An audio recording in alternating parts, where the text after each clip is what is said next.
Hi అండి. అందరికీ నమస్కారం. Welcome to my channel. ఈ వీడియోలో ఇప్పుడే అందిన వార్త అండి. పెన్షనర్లకు బిగ్ షాక్. 30% పెన్షన్ రద్దు. దీనికి సంబంధించిన పూర్తి సమాచారాన్ని అయితే వీడియోలో తెలుసుకుందాం. వీడియోని ఎక్కడే కానీ స్కిప్ చేయకుండా ఎండ్ వరకు చూడండి. అప్పుడే ఇన్ఫర్మేషన్ పూర్తిగా అర్థమవుతుంది. వీడియో చూస్తున్న ప్రతి ఒక్కరు వీడియోకి లైక్ చేయండి ఫ్రెండ్స్. ఈ వీడియోని తోటి ఉద్యోగ పెన్షన్ మిత్రులతో అయితే షేర్ చేయండి. ఇక ఆలస్యం చేయకుండా వివరాల్లోకి అయితే వెళ్ళిపోదాము. ఉద్యోగుల పెన్షన్ స్కీమ్ కొత్త లెక్కింపు విధానంపై వివరణ. పెన్షనర్లకు పెన్షన్ లెక్కింపు విధానంలో మార్పులు. ఇప్పటివరకు పెన్షన్ లెక్కింపు పద్ధతి అనుసరించిన విధానాన్ని సంబంధించి ఈపీఎఫ్ఓ తాజాగా ఒక స్పష్టతనైతే అందించింది. కొత్త పెన్షన్ లెక్కింపు విధానం ప్రకారంగా పెన్షనర్లు పెద్ద మొత్తంలో కోతకు పెన్షన్లు గురవుతాయని అయితే అభిప్రాయం వ్యక్తమవుతోంది. ఈ మార్పులు అధిక పెన్షన్ అర్హత లేని పెన్షనర్లకు కూడా వర్తిస్తాయని ఈపీఎఫ్ఓ పేర్కొంది. పెన్షన్ లెక్కింపు విధానంలో మార్పులు. పార్ట్ 1 టు పార్ట్ 2 విధానం. పార్ట్ 1 విధానంలో చూసుకున్నట్లయితే 2014 సెప్టెంబర్ 1కి ముందు ఉద్యోగం చేసిన కాలానికి సర్వీస్ లెక్కల ప్రకారంగా వార్షిక సగటు వేతనంతో పెన్షన్ లెక్కిస్తారు. పార్ట్ 2 2014 సెప్టెంబర్ 1 తర్వాత పదవీ విరమణ వరకు చివరి 5 ఏళ్ల సగటు వేతనాన్ని ఆధారంగా పెన్షన్ ఖరారు చేస్తారు. ఈ 2 భాగాలను కలిపి తుది పెన్షన్‌గా నిర్ణయిస్తారు. గరిష్ట వేతన పరిమితి. 2014 వరకు గరిష్ట వేతన పరిమితి 6,500గా ఉండేది. 2014 తర్వాత ఇది 15,000కి పెంచబడింది. ఈ పెంపు ఆధారంగా కొత్త లెక్కింపు విధానం అమల్లోకి తెచ్చారు. పెన్షన్ కోతలు. కొత్త లెక్కింపు ప్రకారం పెన్షన్‌లో 30% కోతలు పడే అవకాశం ఉంది. ఉదాహరణకు, ఒక ప్రభుత్వ రంగ ఉద్యోగి 1999లో ఉద్యోగంలో చేరి 2021లో పదవీ విరమణ చేశారని అనుకుందాం.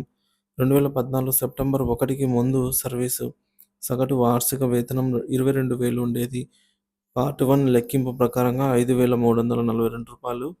అలాగే 2024 సెప్టెంబర్ 1 తర్వాత సర్వీసు చివరి 5 ఏళ్ల సగటు వేతనం అన్నమాట. అంటే 40,000. సో, పార్ట్ 2 లెక్కింపు ప్రకారం 4,000. మొత్తం పెన్షన్ పార్ట్ 1 ప్లస్ పార్ట్ 2 రూ. 9,342. కానీ పెన్షన్ నిధుల లెక్కింపు పద్ధతుల ప్రకారంగా రూ. 4,372 కోత పడుతోంది. కార్మిక సంఘాల అభ్యంతరాలు. కార్మిక సంఘాల నాయకులు 2014 ముందు అమల్లో ఉన్నటువంటి విధానాన్ని కొనసాగించాలని డిమాండ్ చేస్తున్నారు. ఇక 2014కు ముందు వేతన పరిమితి ప్రస్తావన లేకుండా పెన్షన్ లెక్కించడం సరైనదా అనే అంశంపై చర్చ జరుగుతోంది. ఈపీఎఫ్ఓ తాజా ఆదేశాలు. దరఖాస్తుల ప్రకారం పెన్షన్ లెక్కింపు మరియు చెల్లింపుల దరఖాస్తులను వేగంగా పరిష్కరించడానికి ఈపీఎఫ్ఓ ప్రాంతీయ కార్యాలయాలను ఆదేశించింది. బకాయిలపై టీడీఎస్. పెన్షన్ బకాయిలపై టీడీఎస్ అని ట్యాక్స్ డిడక్షన్ సోర్స్ వర్తించనుంది. ప్రభుత్వ రంగ ఉద్యోగులపై ప్రభావం. కొత్త లెక్కింపు విధానం కారణంగా పెన్షన్లు గణనీయంగా తగ్గే అవకాశం ఉంది. వృద్ధ ఉద్యోగుల ఆర్థిక భద్రతపై మార్పులు ప్రభావం చూపే అవకాశం ఉంది. మార్పుల వెనుక కారణం. పెన్షన్ నిధుల స్థిరత్వం.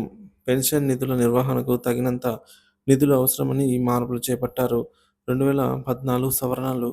2014లో పెన్షన్ స్కీమ్‌లో జరిగిన మార్పుల కారణంగా అధిక పెన్షన్ కోసం కొత్త విధానాలు తీసుకురావాల్సిన అవసరం వచ్చింది. సో, తుది శ్రేణి. ఈ మార్పులు ఉద్యోగుల పెన్షన్ లెక్కింపుపై మరింత స్పష్టత ఇచ్చినా, పెన్షన్ పరిమాణం తగ్గడం కారణంగా పెన్షనర్లు ఆర్థిక ఒత్తిడిని ఎదుర్కొనే అవకాశం ఉంది.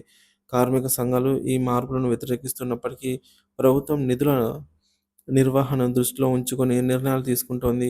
ఈ మార్పులపై మరిన్ని వివరాలు వచ్చే రోజుల్లో వెల్లడి కానున్నాయి.